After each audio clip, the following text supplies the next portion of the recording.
Patay ang isang lalaking sangkot umano sa droga sa Urdaneta, Pangasinan matapos pagbabarilin ng salaring nakamotorsiklo. Sa bayan naman ng Suwal, dalawang sugatan sa pamamaril din. Makibalita tayo kay Michael Season ng GMA Dagupan.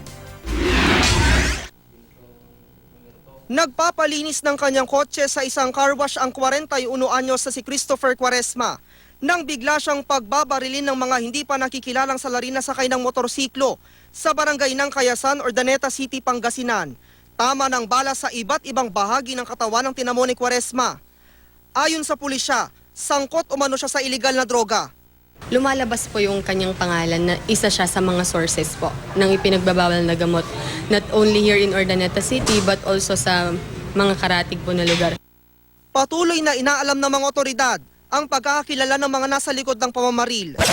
Sa Suwal, Pangasinan naman, sugatan sa pamamaril ang dalawang salaring nakamotorsiklo sina Mark Anthony Sendanya at Marilyn Bosante sa barangay Pangaskasan. Base sa investigasyon, si Sendanya ang target ng mga hindi pa nakikilalang salarin at nadamay lang daw ang kapitbahay na si Bosante. Tumakbo kasi sa loob ng bahay ni Bosante si Sendanya. Nagpapagaling sa magkahiwalay na ospital ang dalawa.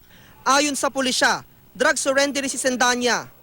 Titingnan din natin yung mga account na baka meron siyang mga kaalitang iba sa trabaho, sa ano. So continuous ang aming investigation regarding dun sa incident na yun.